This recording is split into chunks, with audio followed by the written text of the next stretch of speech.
Oi, meu nome é Reniel, sejam todos bem-vindos ao canal A2. Hoje vamos falar desse livro aqui, O Processo, de Franz Kafka. Uma obra, um clássico da literatura mundial. E vamos falar um pouquinho sobre o sentimento de mal-estar ou de culpa que o nosso protagonista enfrenta. Antes de a gente falar da obra, gostaria de deixar aqueles recados básicos, né? Se você é novo por aqui, se inscrever no nosso canal, compartilhar esse vídeo com seus amigos. É muito importante que o nosso trabalho chegue a mais pessoas e a ajuda de vocês é muito importante para isso. E, bom, vamos falar um pouquinho do Joseph K., o protagonista do processo, que acorda um dia, no dia do seu aniversário de 30 anos, ele é acordado por dois oficiais da justiça que estão acusando ele num processo. E, bom, vamos acompanhar, né, esse personagem que é um procurador de um banco, alguém que é muito esperto, é muito poderoso, tem dinheiro, alguém que a gente poderia considerar como uma pessoa feliz. Ele vai atravessar um processo na sua vida. E é um pouquinho disso que a gente vê nessa obra. Durante um ano, o Joseph K. tentando entender que processo que é esse.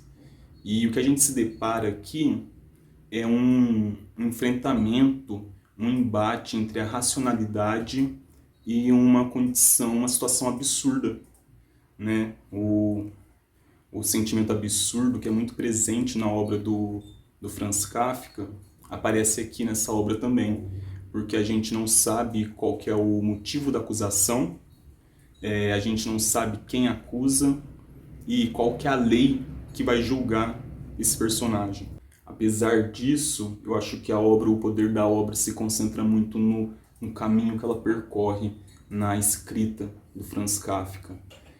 Quando eu conheci essa obra aqui, conheci por um amigo que fez direito, que é advogado, e essa obra ela tem é como se fosse um cânone da literatura do direito, né? Então, quando a gente quer falar sobre a burocratização, a desumanização da justiça, fala-se no processo. E então eu fui muito inclinado com essa perspectiva jurídica, burocrática para essa obra. E quando a gente se depara, né, com esse livro, a gente vê que é um livro muito aberto, cheio de significado, de possibilidades, como são, né, as obras do Kafka. Então eu falo para a Vicky que eu sentia que esse processo, na verdade, não era um processo jurídico, mas era um processo existencial, né? O sujeito que se depara com ele mesmo. É isso, né? Onde nós vamos, nós temos que ir acompanhado da gente, então a gente não consegue mentir para nós mesmos. E eu sentia que era um pouco disso que o Joseph K. atravessava. Esse embate, essa crise existencial.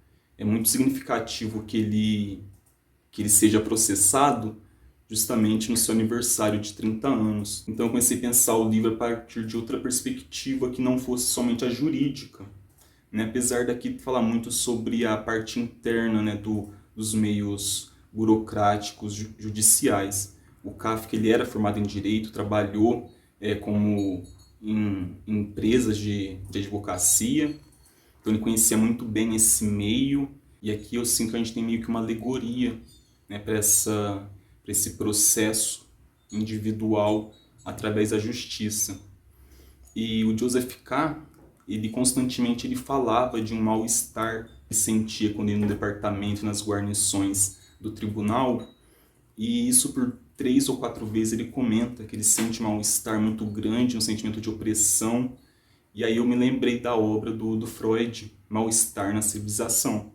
Freud, que assim como o Kafka, nasce na República Tcheca e vive grande parte da vida no Império Austríaco.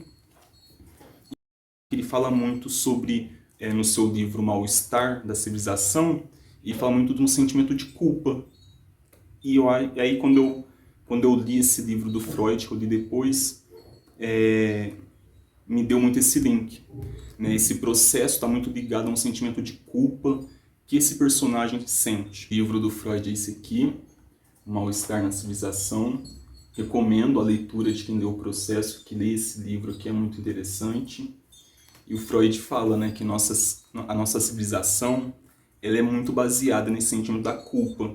Ele fala sobre a religião, as religiões, né, de matriz judaico-cristã, que fala sobre o pecado e sobre o sentimento sobre as atitudes punitivas.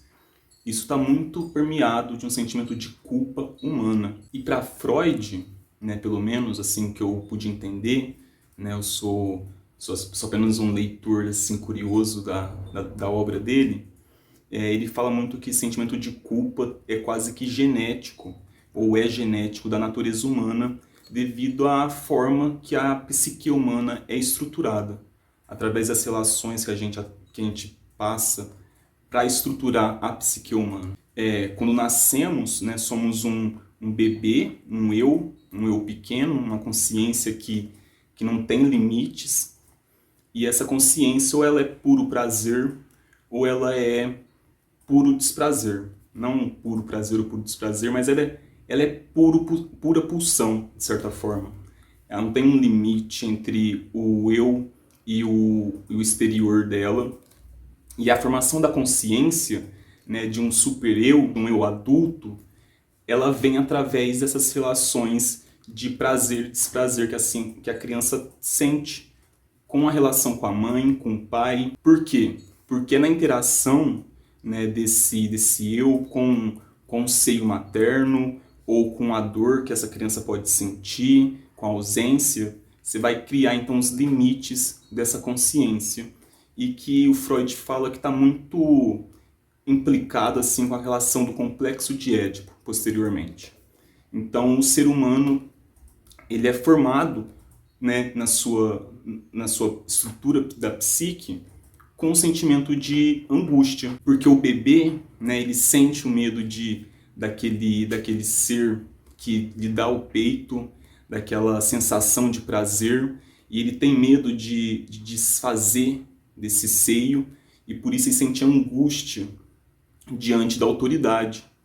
E com o surgimento do super-eu, essa autoridade é passada então para a consciência do próprio sujeito, que vai controlar os seus impulsos, vai limitar os seus impulsos e vai até mesmo punir essa psique quando ele acha que seus desejos, que as suas pulsões extrapolam, né, as possibilidades da existência no coletivo. Porque para Freud, o mal-estar da civilização, esse sentimento de angústia, nada mais é do que o resultado das demandas sociais com as pulsões que têm que ser controladas pelo sujeito.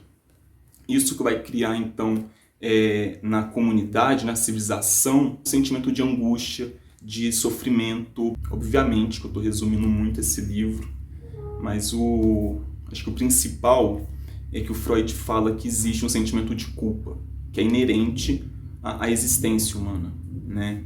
A gente busca a felicidade, a gente quer ser feliz a todo custo, mas o que, de certa forma, é a ordem, a pauta do dia, é o sofrimento, né? Por quê? Porque estamos tendo que cercear parte do nosso eu. E o que o Freud vai falar no final da obra, e aí eu acho que é interessante, dá para fazer um link novamente com Kafka, é que esse sentimento de angústia individual, ele é perpassado também para o coletivo. Porque o coletivo, o mundo coletivo, só existe a partir de um movimento de união dos indivíduos, né? Todos os indivíduos eles se unem entre si para garantir uma existência coletiva, uma existência que é mais segura, mas ele possibilita menos liberdade individual, e é aí que está a raiz do conflito. E o Freud fala que é possível, né, que essa criação do super-eu, por exemplo, se perpasse para o coletivo também, né, para patologias sociais. E aqui eu acho interessante a gente pensar no Kafka, porque ele utiliza exatamente aquele instrumento, né, que é o instrumento, o aparato jurídico, ou seja, o nome da lei, para falar de um superior social, de certa forma. É a lei que limita as ações, as atitudes dos homens. E só que ao mesmo tempo, essa lei que devia ser a representação da vida em si, né, o instrumento mais belo, né, de garantir justiça entre os homens, que é isso que os homens buscam, né, uma convivência igualitária entre todos, essa justiça é exatamente o motor que vai ser o escape da violência da sociedade, né? A pena de morte, as punições, penitências, as torturas, né? Que o Estado vai racionalmente, fala racionalmente porque é uma ordem do Estado, né? Que foi aprovada através de leis, de documentos, que vai dar vazão para a violência humana também.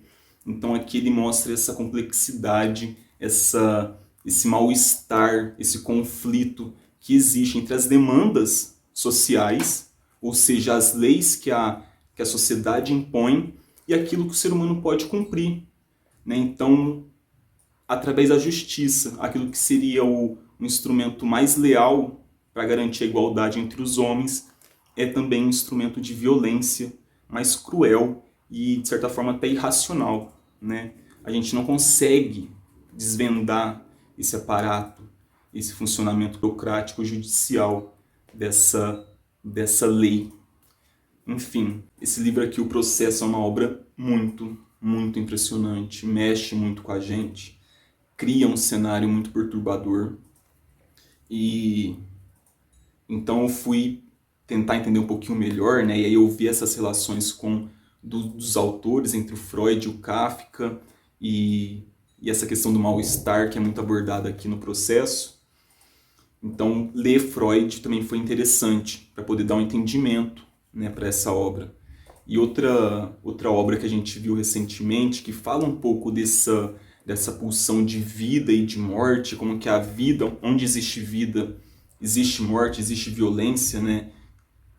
Foi o filme Sete Prisioneiros, né, que tem o Rodrigo Santoro, que fala um pouco do funcionamento da cidade de São Paulo, como que para São Paulo funcionar, existir, né, para a sua economia girar, tem que existir um movimento também de violência e de exploração dos corpos humanos. Enfim, fica a recomendação, né, Mal-estar na civilização, Freud e O Processo, do Franz Kafka, e o filme também, que eu esqueci o nome do diretor, mas vai aparecer aqui na edição. E, enfim, um pouquinho do que a gente está lendo, do que a gente está assistindo nesses últimos dias. Fazia tempo que a gente não aparecia, não dava as caras, mas é que esse finalzinho de ano está corrido e a gente está tendo que preservar alguns momentos assim para outras atividades. Mas enfim, sempre que puder, sempre que der, a gente vai estar aqui compartilhando, né, nossas leituras, nossas impressões, e hoje foi um pouquinho disso, um pouquinho de Kafka e de Freud. Não se esqueça de curtir o vídeo, comentar o que você achou, quais são as impressões dessas duas obras, se já assistiu o filme, Os Sete Prisioneiros, e compartilha, não esquece de compartilhar, sempre muito importante para o nosso trabalho chegar a mais pessoas, ok? Um grande abraço e até a próxima!